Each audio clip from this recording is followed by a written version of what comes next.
அவுரி, காராமணி, உளுந்து ஆகிய பயிர்களில் பெரும் பிரச்சனையாக விவசாயிகளுக்கு இருப்பது இந்த கஸ்குட்டா என்ற ஒட்டுண்ணி களை இல்லையா? இந்த கஸ்குட்டா என்ற ஒட்டுண்ணி களையானது மற்ற களைகளை போல் இல்லை அன்பு தோழர்களே. இதுக்கு பெயரே ஒட்டுண்ணி களை தான்.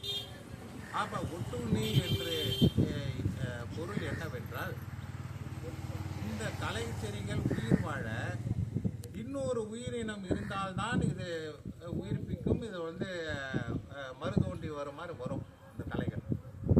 ஆனால் மற்ற களைகள் அப்படி கிடையாது. இப்போ கோரையோ இல்லை இதர இந்த செடியோ, அருகும்புல்லோ, இதர அகன்ற இலை செடிகளோ அதே மாதிரி பார்த்தீங்கன்னா தன்னார விதைகள் முளைக்கும். அதில் ஈரம் முளைச்சிட்டு அது வேற விஷயம். ஆனால் இந்த ஒட்டுண்ணி கலையான கஸ்குட்டாக்கு மட்டும் ஒரு உயிரினம் தேவை. அப்போ இந்த அதற்கு தகுந்த உயிரினம் இல்லாத பட்சத்தில் மண்ணிலே அதனுடைய விதைகளோ அதனுடைய அப்படியே உறங்கும் நிலையில் இருக்கும். உறங்கும் நிலையில். ஆனால் அதற்கு உண்டான தேவையான உகந்த அந்த பயிர்கள் வந்தவுடன் அந்த பயிர்களுடைய வேரில் சென்று இதனுடைய வித்துக்கள் அதனுடைய முளைத்து அது வேறு பகுதியில் உள்ளார சென்று அதனுடைய சாறை உறிஞ்சி வளரக்கூடிய தன்மை அப்படியே அதுதான் ஒட்டுண்ணின்றது. ஒருத்தர் எப்படி ஒட்டுண்ணி அந்த சாரை உறிஞ்சிக்கிட்டே இருக்குது மாதிரி மாட்டில் ஒட்டுண்ணி இருக்குதா, அப்படியே சாப்பிடுதா முனி, அதே தான் இது. அப்போ இதனுடைய செடியினுடைய வளர்ச்சியை இன்னொரு உயிரினம் உண்டான செடி உள்ளார சென்று அதிலிருந்து சத்தை இழுத்து இது வளர்ச்சியாகி ஒரு பெரிய படை போல் அப்படியே படை போல் அமைக்கிறது. இதுதான் இதனுடைய வேலை. அப்போ இந்த ஒட்டுண்ணி கலையை வந்தவிடன் ஒரு பயிர் சாகுபடி காராமணி விதையோ இல்லை உளுந்தோ இல்லை அவுரியோ அதை ஒரு குறிப்பிட்ட வளர்ச்சிக்கு முளைத்து ஒரு 20 நாள் கழிச்சு 25 நாள் கழிச்சோ இந்த ஒட்டுண்ணி களை தாக்குதல் வந்த பிறகு இதனை அழிப்பது என்பது சாதாரண காரியம் இல்லை. இதை உண்மையை ஒத்துக்கணும் ஆச்சா. அப்போ சார் அப்போ அழிக்கவே முடியாதா, அப்படி என்னதான் செய்யறது, வாழ்வாதாரம் என்ன சார் ஆகுறதுன்னா அதற்கு முன்னெச்சரிக்கை நடவடிக்கைகள் விவசாயம் அவசியம் செஞ்சு தான் ஆகணும். அப்போ முன்னெச்சரிக்கை நடவடிக்கைகள் என்னவென்றால், இப்போ காராமணியோ உளுந்தோ நம்ம பயிருக்கு முன்னாடி இப்போ நல்லா உழவு ஓட்டிட்டு வேலி ஓரம் நம்மளுக்கு முறையான கண்காணிப்பு அவசியம். ஏன்னா அந்த வேலி ஓரம் இருக்கின்ற அந்த வேலி பயிர்கள் காட்டாமணக்கு பயிர்களோ இல்லை இதர செடிகளோ கொடிகளோ அந்த வேலி ஓரம் இருக்கும். அந்த வேலி ஓரத்தில் தான் இது ஆரம்பத்தில் கொஞ்சம் அந்த உயிருடைய தன்மைன்னா அப்படியே அந்த பயிரிலிருந்து அந்த சத்தை உறிஞ்சி அப்படியே கொஞ்சம் இருக்கும். உளுந்த காராமணி அவுரிய போட்ட பிறகு டக்குன்னு அதனுடைய பரவி நம்ம இந்த இதில் தாக்கத்தை உண்டாகும். அப்போ முதல்ல முறையான கண்காணிப்பு என்ன செய்யணும்னா, நம்ம வயலை சுத்தம் பண்ணுறதுக்கு முன்னாடி, விதைப்பதற்கு முன்னாடி இந்த வேலி ஓரம் இருக்கின்ற அந்த களை பூண்டுகள் செடிகள் இதை எல்லாமே நம்ம என்ன செய்யலாம், கொஞ்சம் நல்ல உழுது போட்டோ இல்லை மம்மியால் அண்டை வெட்டுற மாதிரி வெட்டியோ அதை செய்யலாம். இல்லை அந்த வேலி ஓரத்துக்கு முன்னாடி ஒரு 15 நாள் முன்னாடி என்ன செய்யணும், நீங்கள் களைக்கொல்லி கிளைபோசேட்டு களைக்கொல்லி 1 லிட்டருக்கு 10 மில்லி இந்த வேலி ஓரத்தில் தான் அடிக்கணும். ஃபுல்லாக அடிச்சிடக்கூடாது. அடிச்சுட்டு இது முளைக்காது, காராமணி முளைக்காது. அதை நான் வச்சுக்கேன் சார். நீங்கள் சொன்னீங்க நான் வயல் விதைக்கிறதுக்கு முன்னாடி நாங்கள் அதை ஒன்று செய்யணும். அதை செய்யணும். இன்னொன்று முக்கியமானது, விதைப்பதற்கு முன்பு இந்த களைக்கொல்லி அடிச்சு இந்த வேலி ஓரத்தில் அதை செஞ்சிடணும். ஏன்னா செடி கொடி இருந்தாலும் அதை எடுத்துடணும். அந்த ஒட்டுண்ணி செடி குடிக்கி எரிச்சிடும். விதைப்பதற்கு முன்பாக ஒரு 10 நாள் முன்னாடி காராமணியோ அவுரியோ ஏதோ விதைப்பதற்கு முன்பாக அந்த வரப்பு சுற்றி நெருக்கமாக மக்காச்சோளம் விதை இது ஊனம். மக்காச்சோளம் லாபத்தி மக்காச்சோளம் விதை இது வரப்பு சுற்றி, ஆனால் நடுவில் கிடையாது, வரப்பு சுற்றி. ஏன் சார் இதை விதைக்கணும்னா, இந்த மக்காச்சோளம் பயிர்களுக்கு இந்த கஸ்குட்டா ஒட்டுண்ணி செடிகளை வளர விடாமல் அதை அமுக்கிறது சக்தி, அதில் இருக்கின்ற வர அந்த இலைகளில் இருக்கின்ற வர அந்த முக்கியமான தாதுக்கள் அதோட இதெல்லாம் இந்த வளர்ச்சியை அழிக்கக்கூடிய திறன் அந்த மக்காச்சோள செடிக்கு. அப்போ இது ஆராய்ச்சிபூர்வமாக பண்ணது தான். அப்போ அதை வந்து நீங்கள் அவசியம் போட்டோம் ஒன்று. அடுத்தது வந்து நீங்கள் நல்லா உழுதுட்டு விதைக்கிறீங்க. விதை வச்ச 3வது நாள் பெண்டிமெத்திலின் களைக்கொல்லி, 3வது நாள் பெண்டிமெத்திலின் களைக்கொல்லி 1 ஏக்கருக்கு 1.25 லிட்டர் என்ற அளவில் நிதானமாக களைக்கொல்லியை தெளிச்சிடும்.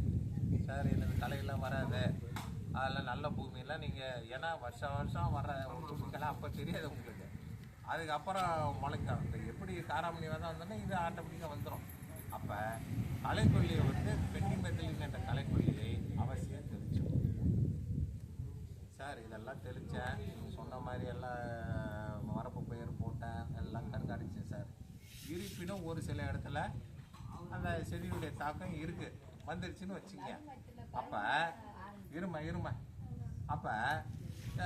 அப்போ என்ன செய்யணும் சார், ஒரு 45 நாள் வயசு சார், காராமணிக்கு வந்துருச்சு.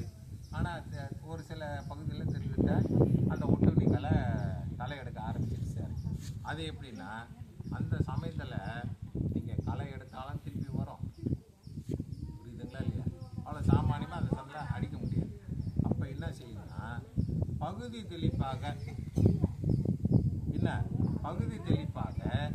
அந்த செடிகளின் மேல், அந்த கொடிகளின் மேல் பேராகோட் என்ற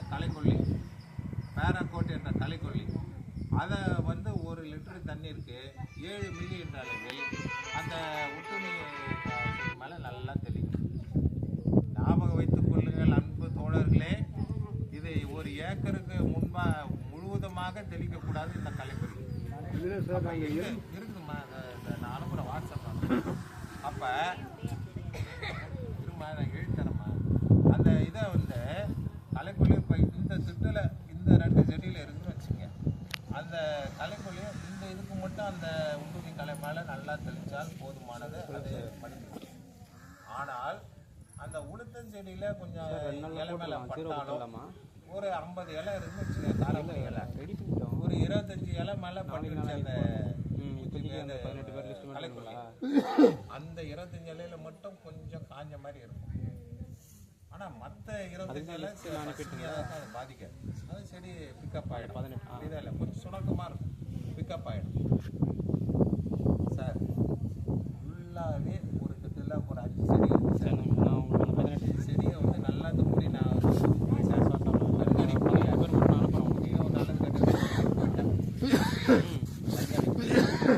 ஒரு 5 செடியில் வந்து ஃபுல்லாகவே அப்படியே அமைக்கிடுச்சு சார்.